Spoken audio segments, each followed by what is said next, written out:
Hi, how are you? And welcome back to the Redcoat History channel. Today is a short bonus podcast episode. It's an interview with Chris Simpson from the band Forlorn Hope. Not heard of them yet? Well, this is them playing in the background. Deadly precision, achieving their mission. Raise your fist, 95th. And if that hasn't tickled your fancy, then your fancy clearly isn't tickleable. Now, if you've been following the Peninsular War season of this podcast, then you may remember back in the first episode, I used some Forlorn Hope music with permission. But then annoyingly, it got flagged for copyright infringement, despite having the permission of the band. It's a real shame, as I'm a big fan of their music and would have loved to have carried on using it. But they've now got a new track out and this seemed like a good time to interview them. So I suspect after this, you're going to be a fan too.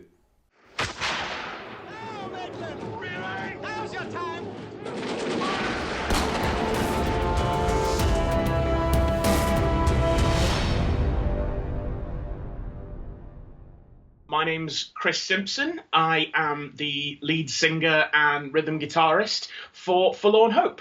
And we are a 5-piece heavy metal band from Liverpool in the UK. And we play what we like to call historical heavy metal. We play heavy metal telling stories from military history in a nutshell. Brilliant. Well, before we sort of dive into you guys then, I'm kind of interested in this concept. I know the only other band I know that I would say fit into that genre that I know is Sabaton. But is it a genre that's actually quite big? And maybe we should go exploring a bit more.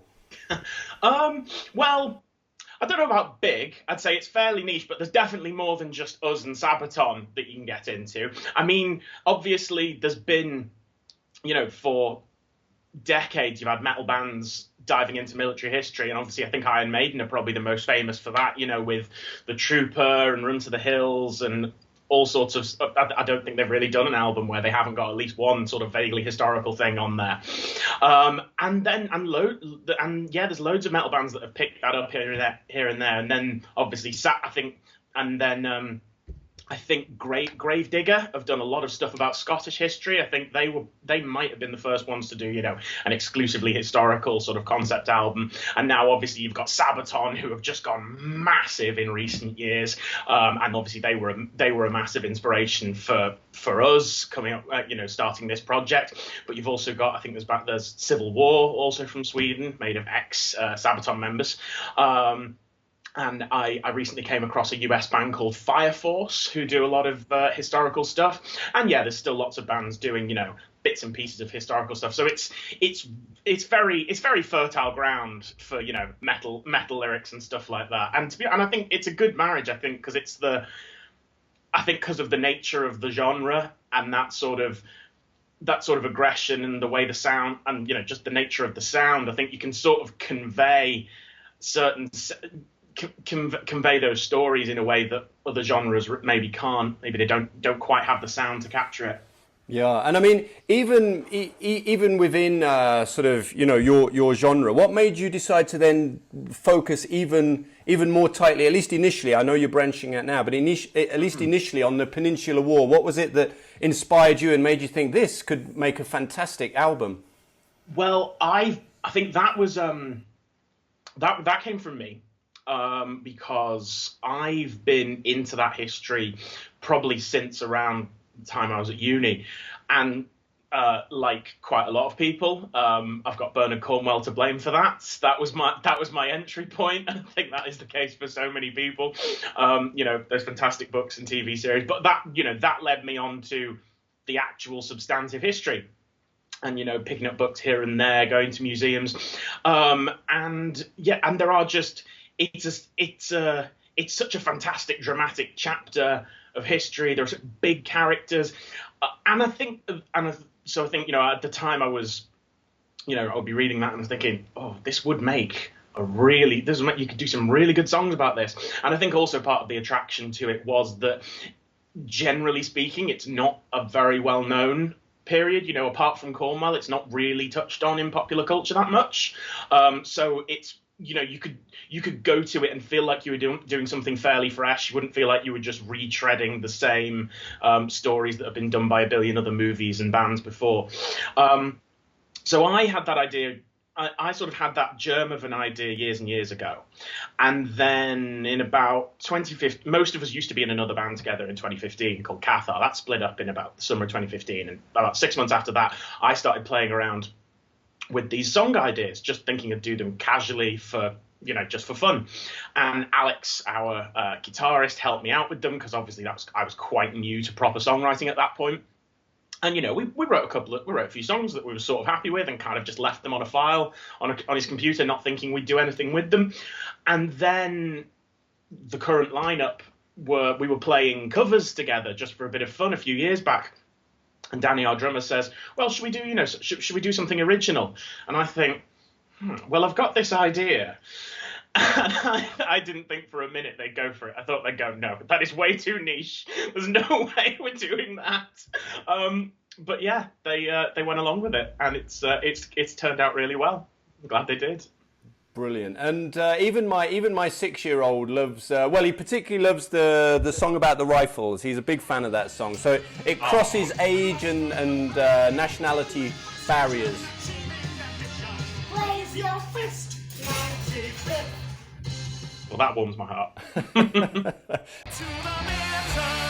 we will all defend our honor in death. To the final man in a foreign field, we will never yield to the end. We die when we stand. Okay, so that was a little bit of your new song. Can you tell us what it's called and what it's all about and when it's out?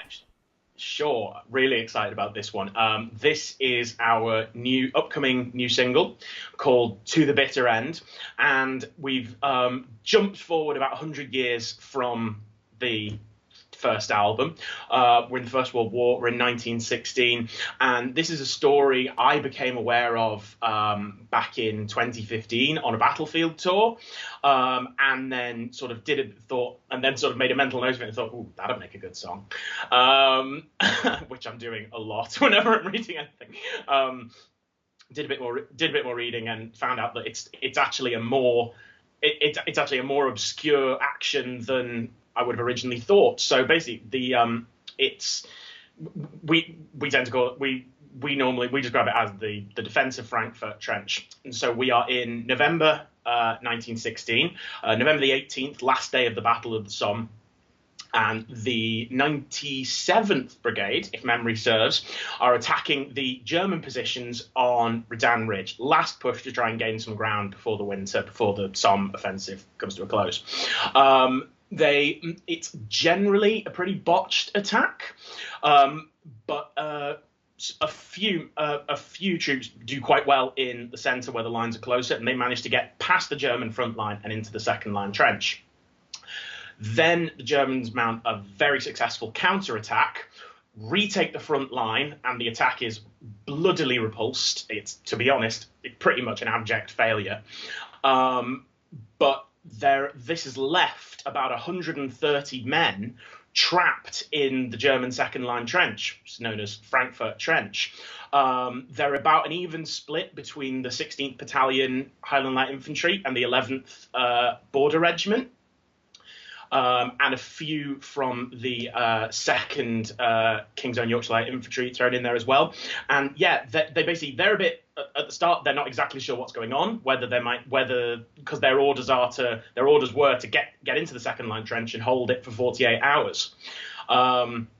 So they stay put, sort of in hope that a further attack might come, that there might be rescue, or that maybe there might be a rescue attempt or something. But obviously they are completely cut. They are completely cut off. They have very little in the way of food and water. A lot of them are very horrifically injured, and there's very little in the way of any sort of medicine or anyone with medical training to look after them. And they are completely surrounded. There is all attempts to rescue them fail completely. A couple of them managed to sneak back across the frontline trench to report the position to back to the brigade command.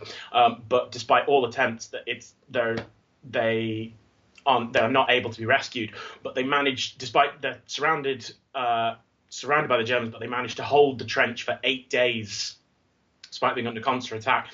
And by the 8th day, when they are finally overrun, by all accounts, the final fight isn't much of a fight because their numbers are so depleted, they're so weak and exhausted that it's pretty much a walkover. But by the end, there are only 15 of the original 130 that are still, that are still sort of on their feet. And there's a lovely story in one of the battalion histories that this German brigadier, that they're sort of paraded before this German brigadier to inspect them, and he says. And he looks at them and he says, "Is this what's held up the brigade for more than a week?" I really hope it's true. I really hope it's not apocryphal, but you never know, because it's a sketchily reported incident, and it was quite fun researching it, having to look at all these different accounts and try and pull out a solid narrative from that. But it's a fantastic story. It's so dramatic. It's so cinematic, and so many people, and it's so little known. It was the perfect sort of stuff for us. And we're really proud of the new single. It's a standalone piece. It's not from another album or anything. It is its own thing. And we've done for the CD release, we've done what we decided to call an audio history. So on the CD you get the single, and then you get about a 45-minute deep dive into the history of it on that CD is a 45-minute deep dive. It's really detailed. We get right into it, get right into the chronology. It's really good, and you can only get that on the CD. So yeah, it should be a real treat for the history fans. And how can people get hold of that if they're interested?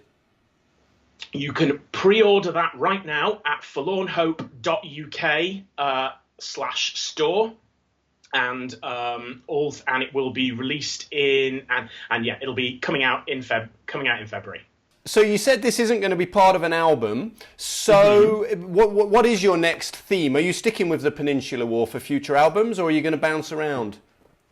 Okay, well, right. We are moving on to pastures new. We're exploring new things. We were never it was never going to be a Napoleonic metal band, or a sharp metal band, as some people have described us. But now we've got. I don't want to go into too much detail, just because, like I say, we like to play it closer to our chest until we start, promoting the releases. But we've got one more standalone single to come, which will probably be which we recorded at the same time as Bitter End. We've kept that pretty well under wraps. Everything that's about. That's coming out sometime in the summer. And that's a really exciting one, because we've kind of taken it's a sort of different approach to a historical subject than what we've taken before. It's sort of addressing a much wider period of time than one particular battle or incident, and dealing with bigger ideas and bigger themes. It was a lot of work to write, but I'm really excited for it. I think it's going to be great. And I think the listeners of your podcast as well are going to be really into that. And then we are currently, we have no idea what 2021 is going to bring in terms of gigs or anything like that. Planning for the future at the moment is just pretty much impossible. But our second full-length album is in the works. We are working on writing that, probably most of the way there by now. And that one is going to be a broader concept than the first one. So rather than focusing on one particular conflict, we're looking at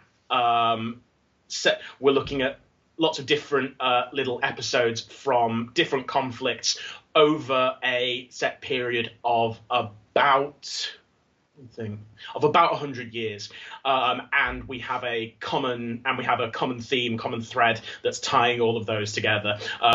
It should be really exciting. It should be a really good mix of sort of stories and incidents that ones people will be aware of, and ones that they've probably never heard of before. So that's going to be really exciting. And I have to say the songs that we've written for that so far are really strong. We're really proud of them. I think it's definitely for the people who enjoyed the first album, it's definitely going to top that. Brilliant. And do you think that this sort of genre of metal is actually a really good way to introduce people to these aspects of history that, let's face it, they don't get covered in school. Very few people will be reading these, very few non-geeks like us will be reading these history books. Do you think this is a way to open up the subject to a broader audience? Do you think this could be a way to help teach younger kids and instill their history inside them? I really hope so. I mean, you know, I don't know about kids. Kids specific, probably good for the metalhead kids. But yeah, but I think I would hope that, you know, touching on these less well-known subjects in that sort of quite accessible way, that quite exciting, accessible way, you know, is I really hope that, you know, people would listen to those and go, "Ooh, I don't know about that. Let's go find out what that's all about." And, you know, and I think that can happen at any age as well. You know, I think, you know, something can spark your interest in history, whatever age you are. It's something, you know, you can come to in later life, as I think a lot of people do. So yeah, fingers crossed. I think that's always something I'm quite conscious of when I'm writing lyrics, and I think that's one of the main reasons why I will always try very hard to keep songs accurate and sort of to try and keep the sense of them as sort of as honest and accurate, and not misrepresent history for sort of, you know, dramatic purposes, if I can, because I'm conscious that, you know, not everyone coming to this is going to have the knowledge to maybe listen to it and go, "Oh, I see what he's done there. Oh, he's diverted from the real history there for dramatic purposes, but I know it happened this way." You know, I think most people are going to take it like they do if they're watching, you know, a historical movie, and they'll take it at face value. So I wouldn't want them, you know, I think when you're dealing with real stories about real people's lives and often real people's deaths, I think there's a responsibility to try and, you know, be as accurate and honest as you can and stuff like that. By the tone